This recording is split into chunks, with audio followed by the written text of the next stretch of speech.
What's up, everyone? Welcome back to the Keeping It Real podcast. It's been a while since our last upload, so we appreciate you coming back to listen if you are. I'm your host, James, joined by Rhys today. How you doing, man? You good? I'm doing good, man. Oh, I've never done this before. Good off script. You've never asked me how I felt before. Yeah, I'm doing good. I've realised that, and I need to do better, so I'm going to do better. We're here today to talk about Halloween Ends. Last year, me and Rhys reviewed Halloween Kills, and we hated that film, didn't we? I think we were definitely on the same page. Go back and give that a listen. Yeah, right now. do a back-to-back, do a double bill of us, because that film just didn't work, and it felt like they didn't have a story to tell. They just needed a Halloween movie, and they were like, well, what does Michael Myers do? He kills. Let's just 2 hours of him just killing, and there was no real... Yeah, let's have him killing some of the stupidest townspeople. Oh my God, the script in that was... I was laughing about it recently, you know, when they see that old man in the hospital, and and they all chase he's him like, down. you know, he's like probably like 5'5". Yeah. And I'm like, we know Michael Myers for two things. He's about 6'7", and he notoriously never takes that mask off. Is that 5'5"? Yeah, they see this little tiny man. It's got to be him. I don't remember why they thought it was him. Because he was just a little bit crazy, wasn't he? Like he was like a psychiatric patient. Yeah, I get. Yeah, the whole theme of it was that mob mentality, wasn't it? I remember that now, but it then when they just actually didn't work. Catch Michael Myers, they don't do shit. They just poke and prod him with blunt objects. Did a terrible job. So Halloween Ends, released 14th of October 2022, once again directed by David Gordon Green. He's done the whole trilogy. This is set 4 years after Michael Myers returned to haunt the residents of Haddonfield. His absence has left a void in the town. Laurie Strode has put the past behind her, living with her granddaughter Alison and focusing on writing her memoirs. However, when a young man accused of murdering a young boy crosses her path, she suspects evil may have taken a new shape. I'll start. We'll do spoiler-free first. I was really surprised by this movie. I think we both went in expecting the worst. I mean, we said on the way in, it was like, it can't get much worse than the last one. So now we know what we're getting. Just sit back, relax, and just accept it. But this took a completely different turn than what I expected. I really did expect Michael Myers. He's been hiding out somewhere. He comes back, does a few kills. They have one final showdown. That's really all I expected. But they put a different lens on the story, a different take. And it's more about this new character, Corey, played by Rowan Campbell. I was saying Rohan. Rohan. Like Lord of the Rings. Like, this guy's name is sick. I think it's Rowan. Rohan. Rowan.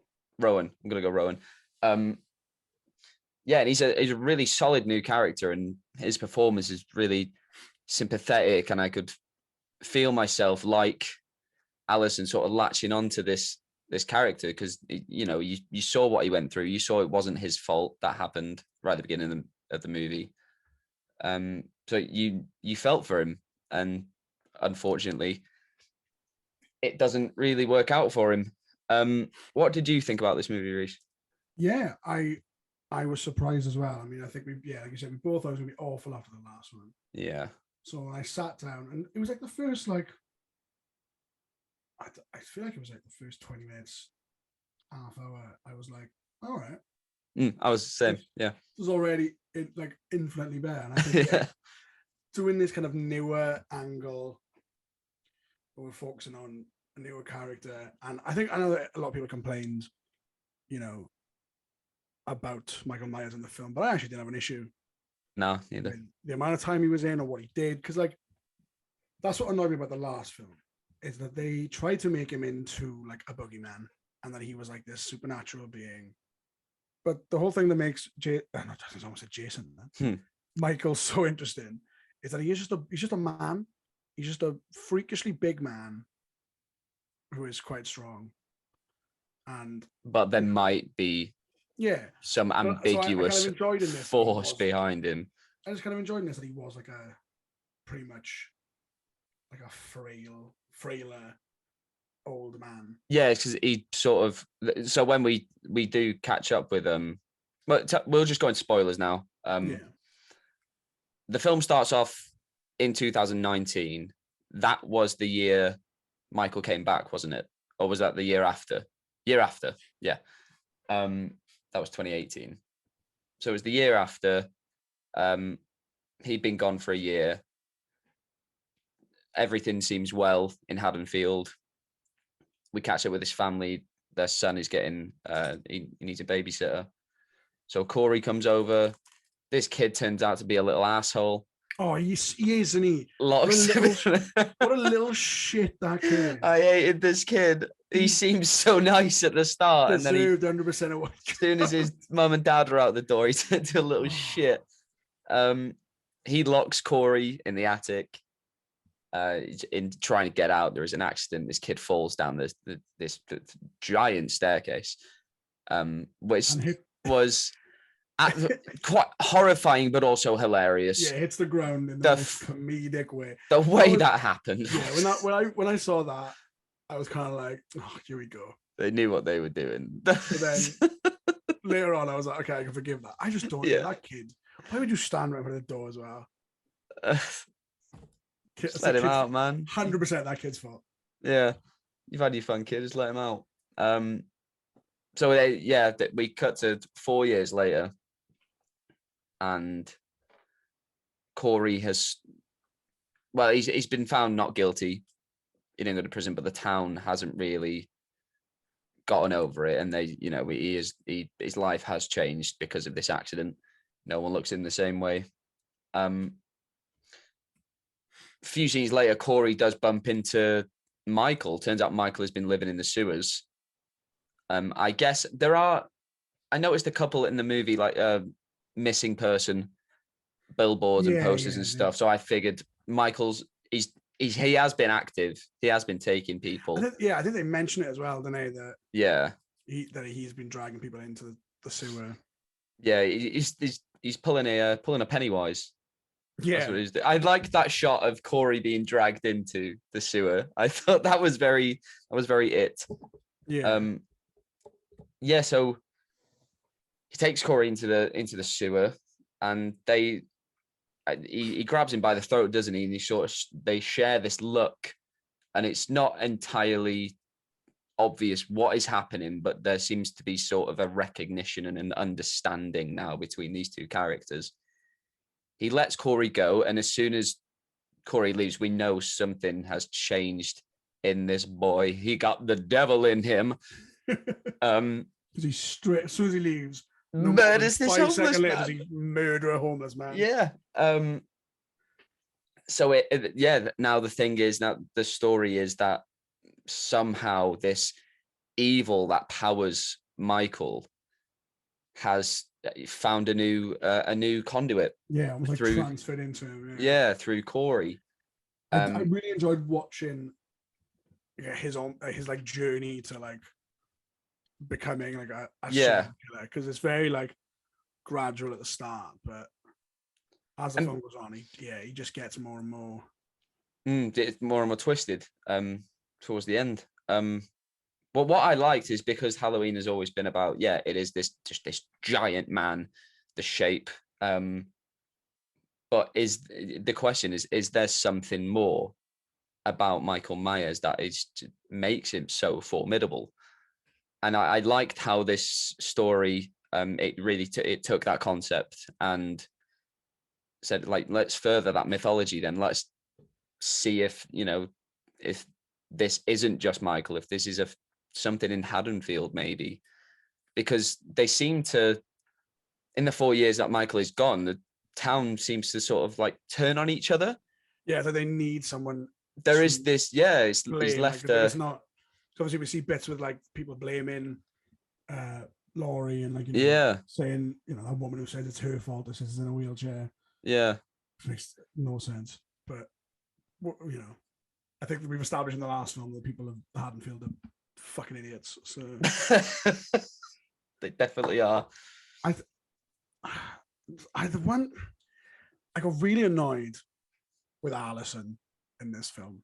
Okay, yeah, let's talk about that. Because So I hate these characters who like just don't listen to the characters who have been through the. Like if Laurie Holden, that's her name, right? Is that a full name, Laurie Holden? Strode. Laurie Holden is, I think, Walking Dead, isn't it? Laurie Strode. When she's like, "This guy's bad," I'd be like, well, "Yeah, you fucking know best than him." and believe me, because I've been against the worst guy there is. There's something off about this guy. Pretty much the devil. Yeah. So about that, like, let's no, just because I love him. Yeah. So let's set this up like I mentioned in the synopsis. Laurie is the first one who comes into contact with Corey. She recognizes just a wounded boy in there and just wants to give him a hand. Sends him over to Alison to sort of get his hand fixed up at the hospital, and I very quickly, I'll say, they sort of fall for each other. Yeah, it was very movie thing when they were turning it into sort of a Bonnie and Clyde thing. Yeah. Which very quick, but I was like, sure, I'm with it. I thought maybe it's kind of that thing of two outcasts in here, so that's like, you know. Yeah, I thought, and the two weird they recognize kids. something in each other. Yeah. She does say later on, like, you get looked at like, oh no, or does he say, like, I get looked at like I'm the monster and you get stared at like you're the survivor? Like, yeah, I think that's, yeah. So I think that there is that relationship there. That trauma bond. Yeah. Also, and I thought maybe like the power he's got from now coming into contact with Michael, I don't know, somehow is making him more appealing, and because now he's got this sort of strength to him and confidence. He took his glasses off. And that's it. He's the like he's the nerd at prom. 90s teen comedy. Yeah. Oh, he looks so different with his glasses on. And he's murdered someone. Also, when this is, I'm sick and tired of seeing this in films, right? They do it in It. They did it in Scary Stories Tell in the Dark. Mm-hmm. When did bullies in films become so unintimidating? Since when have band kids been the cool people, the bullies? 4 of the least intimidating looking people. And man, I was thinking this yesterday. Why are all bullies in films so okay with murder? Threw him off a bridge. They chucked him off a bridge. Didn't think twice about it. And then I think one of them was like, "What have you done?" The one girl, I think Margot, her name is, the one girl who had any sort of like sense about it was like, "What have you done?" But they just and I think it is horror films. They're just so okay with murder, and they're worried about Michael Myers. You've got to worry about these fucking band kids go around murdering people after football games. I was thinking about it yesterday. I was like, were they band kids? I was like, because he had that. He had the drumsticks. Yeah, they said like, they were like, we've been rehearsing. Yeah, they were for like the pre-game show, and I was like, you can't. You're not. Times have changed. Bring back the jocks. You probably play the fucking tuba. Might as well be scared of you. It's one of those though. The dad makes them play the tubas, and they're not happy and they're rebelling. Yeah, rebelling. Yeah. I thought horror-wise, slashers don't really get me anyway, but this didn't really have any jump scares. There were a few successful jump scares, I'll say. I think slasher-esque jump scares, if you know. Yeah. It's like very typical of Halloween, of like appearing out of nowhere and you know, you think he's gone, but he's not. But yeah, I think slashers and stuff like that don't really need jump scares. I think obviously the main point of a slasher is the kills. You gotta make the kills interesting. Well, we'll talk about that as well. I thought out of the 3 movies, this had the least inventive kills from Michael. Yeah, but I guess that's because now, like I said, he is older. He's not as strong. Yeah. He's just got to stab someone. You know? The favorite kill, if that's a thing, was when Corey leads Alison's ex, the cop, into the sewer, and he's just holding him down, him and Michael tag team Yeah. him. He's holding it down while Michael's just stabbing him relentlessly, The and then most suddenly like, unobservant cop in yeah, don't movie follow him in history. there, man. What are you doing? It's just a bit where he like shines the light and he's reading this thing, and you can just see Michael. Well, yeah, 'cause it looks like there's a face on the wall, and it sort of Yeah. mirrors Michael. I thought that was I thought that was a cool shot, because I was I like, I think hope he just goes past him, and thinks he's part of the Rock. I think my favorite killers, because I always love these kills have been in a few films, but I always love them. When he just like stabs the nurse and she's just hanging, from Pins him against the wall. Yeah, that's I in love the those first kind of movie. Yeah, kills. This is ones that kind of sit there for a while. yeah. But the thing about when he killed the cop was that's when you see it sort of fuel him. He sort of powers up when he when he does it. He starts. I saw he climaxed hard. He got his rocks off. When he stabbed that man, Michael 100% came. That jumpsuit was full. Again, not being very scary. I thought, again, a weird sense of humor in this movie. All three of them have had quite a strange sense of humor. Jamie Lee Curtis has got some very odd lines. There was something about showing grief your tits, and I like, which I was like, that sounds like something Danny McBride would say. So he probably did write that line. It is Danny McBride, as in like the comedian Danny McBride. It is, yeah. Yeah, I thought so. I like Jamie Lee Curtis. I like Will Patton as well, but I feel like they have zero chemistry. Yeah, what's going on? Like, come on. When he's like, "Oh, I like your face," I'm like, "You're a man. You're a full grown man. Use your words." Like, why are you like, "Oh, I like your face"? It's like, mate, you've definitely spoken to a woman before. Yeah, that whole relationship didn't really work. I didn't really enjoy the relationship between Corey and his mum, because I think it's lazy. I think it's lazy to something we've seen before. Yeah, it worked in Psycho all those years ago, but now it's just lazy. Of just, oh, he's bound to be a psychopath because his mum is really overbearing, and I'm just like, it's a really tired trope, I think.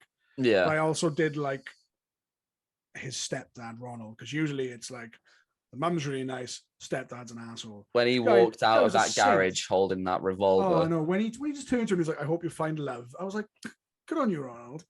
Also, that's really sad because you definitely don't love this woman. That's definitely what we're trying to tell this man right now. Yeah. Yeah, then he gets maybe he loved her once. And then that stupid tuba player, I'm saying he plays tuba, okay. Yeah. Shoots him in the fucking head. Which I liked more than Corey killing him. Yeah, you mentioned that at the end. I was like, that was good, yeah. Was only trying to hurt people that he thought did wrong. Yeah. Because, or like hurt him or hurt Allison. So I think if he had killed Ronald, it would have kind of taken that, not sympathetic, but like you can, him justifying what he's doing, I think. If he's like, I'm just killing, that's what him and Michael changed. Michael is like, I just kill anyone. He's like, I am killing people that I think are bad. He's got a motive, and Ronald's not part of that. Yeah. Yeah. No, I get that. So yeah, Corey does go on this rampage, kills a few people. Eventually he does dress up in the full Michael regalia. He even goes and fights Michael, takes the mask off him, which one of my friends asked, he was like, how is he taking down Michael? I was like, well, that's part of the whole evil is powering them thing. I was fine with that, because I'm like, yeah, he's Michael's, as old, if not older than Laurie. Yeah. Because he's he's younger, I think. Is he younger than Laurie? Oh, wait. No, probably same age. Oh, yeah. He's like a man in the first one. Yeah, right? yeah. So yeah, he's probably like in his 70s now. And also because they are probably on a level playing field now with this transference of the energy. So yeah, he takes that off him, becomes Michael for the night. That leads him to, again, he's going through the town, just taking out people who've sort of wronged him or Allison. And then that does lead him to Laurie, because him and Allison want to leave town. And obviously Laurie's got good reason to not trust this guy. She sees something in him that has turned out to be true. Corey kills himself, doesn't it, when it comes down to it?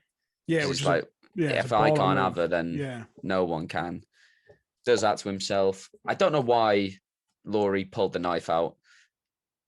Leave him. Yeah, I mean, Don't pull it out of his neck. What are you trying to do? And then also be like, no, Alison, he stabbed himself. Look at him. He's dressed like Michael he's dressed Myers. like He's Michael. insane. He's really insane. Yeah. Alison leaves because she just believes that her grandma murdered her boyfriend. And then Michael returns, comes back for the final showdown. This is Obi-Wan and Anakin on Mustafar. This is it. One of them's got to go. Pretty, I don't know, just it being in the kitchen for their big final fight. I mean, I don't think Didn't really stand it apart from like anything else. I thought maybe put it in a, I don't know, it just looked very, the lighting wasn't great. I don't know. I don't know if he needed that was small. A bigger scale. Like I like some of the references, like obviously the needle. Yeah, we should pick that up. I was like, yes, come on. Yeah, and then obviously the bit where she's hiding in the closet. I've just remembered, doesn't he put the needle in her ear? He does, yeah. Oh my God. I think we all winced at that bit. And it kept going in. Yeah, and I think like the bit where she's hidden in the closet, which is like the opposite, because obviously he hides in the closet in the very first one, and the fingers in the garbage disposal. Yeah. That was which is always I hate that. I'm so glad we don't have them over here. I know, God, my fingers be gone by now. And then Laurie does get the better of him. Eventually, pins him to the, what do you call that? Breakfast counter. Breakfast bar. Island. Yeah. There we go. The island. That's one of them. Yeah. Pins into that. Slams the fridge on his leg. He can't get up. Slits his throat. After monologuing for far too long. After monologuing for a bit. He's still not down. He rips a hand through a knife, grabs her by the neck. That's when Alison steps in. Yeah, I don't know if I would have preferred them both to die. I can see why they didn't, because obviously, she's the survivor. She's the final girl. Yeah, she was the first. She's the most. Well, I don't even know if she's the first, but she's the most well known. So I get why, but I don't know. I think maybe it would have been add a little extra. There is, because it could have gone that way, and it's sort of like this cycle of violence is only going to end when both parts are gone. But I think for the story they were trying to tell with this, the trauma affecting her all these years, I think it was the right thing for the story for her to win in the end. I don't think it would have sat right. Well, I mean, this movie hasn't sat right with people anyway, really. Yeah, I've seen people wanted to be reshot, and I'm like, come on. It's not that deep. It's a decent horror film. It's fine. The thing is, like with something like this, you can bring him back whenever you want. Well, I mean, they'll reboot it within 15 years. Yeah, you can with any of these kind of horror characters, Michael, Freddy, Jason, Chucky, any of them. Well, I mean, how many sequels did they do to the original Halloween that don't matter anymore? Yeah, like it will just keep going and going and going. So eventually Michael it seems to be gone. She very slowly slits his wrist while holding his hand, which I thought was strange. But I guess it was finally like, this is over. This is done. We've been through a lot now, and I've won. Sorry, pal. And then the ceremony. Oh God! They drive him to a car, come back there. That was. I didn't want to see that. You know what? I'll give it to that one police officer who's like, "This is not how we do things." Like, yeah, you're trying to play by the other one. It is tonight. Like, man. Like, it is. Yeah, he's like, yeah, I don't give a shit. We're We're getting rid of this fucker. So there he goes. There goes Michael. He's demolished into smithereens, which that was disgusting to look at. And they held on it for just a bit too long. Yeah, so you definitely know. Yeah, see it. True. Laurie finishes her memoirs puts that story behind her, is ready to move on. It looks like with was his name Frank? Yeah. Yeah, Will Patton's character Frank, who can't speak to women. It looks like she might. They keep talking about these cherry blossoms Cherry in Japan. blossoms. Yeah. So who knows what the future holds for Laurie, but it's going to be a Michael-free The next one's adventure, going to we be hope. set in Japan. Yeah, Michael as a Copycat. samurai. That's going to be it. Copycat. Any more thoughts on Halloween Ends, Rhys, before we give our ratings? No. I mean, like I said, it was good. I think people need to give it a break and just enjoy it for what it is. It tried something new, and I think it succeeded with it. I will always applaud a film going in a fresh new direction, because we always want to see stuff that we haven't seen before. Yeah. And I saw someone the other day comparing this as like the Last Jedi of Halloween movies, and I was like, yeah, I guess they've taken this idea and they've taken it in an unexpected direction to sort of further the myth and the legend of that franchise, which I was like, it's pretty apt. Yeah. I always respect it when he's not a director, he's a producer in this. When a producer or director is like, yeah, we're going to put something else I've done in this film I'm doing.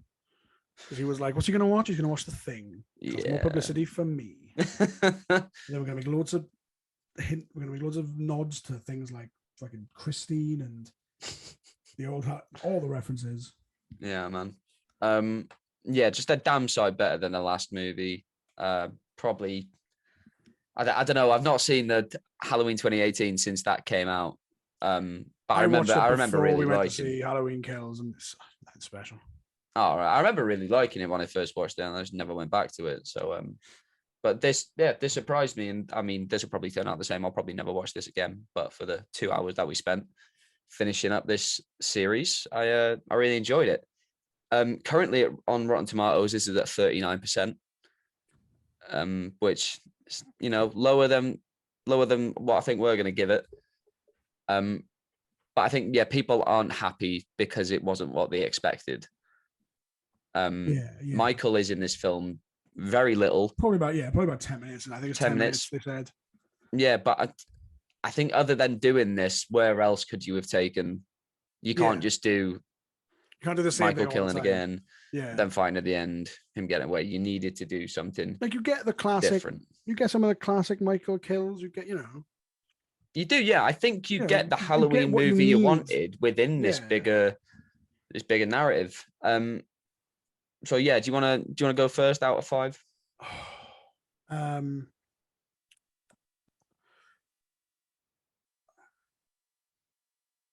torn between 3.5 or 4. I go 3.5.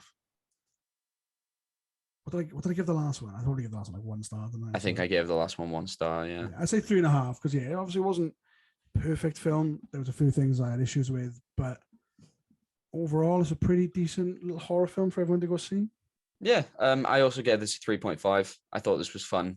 It was unexpected, surprising, and Halloween is done now. It's done. Well, it's done under Blumhouse because the rights are. It's done for I don't know, at least a decade. We don't have to worry about Michael anymore. Yeah, so that's it for this review, guys. We're hopefully going to be back next week with reviews for Black Adam, House of the Dragon, and Banshees of Inisherin. If we don't get to all 3 of them, I apologize. I know I'm always making promises that I can't keep. We're back full time, baby. If we don't make it all them, tweet all your hate tweets directly to your local council. In the meantime, head to Twitter, follow us at Keeping It Real UK. From there, you can find all of our links, all of our personal Twitter profiles. So until next time, keep it real.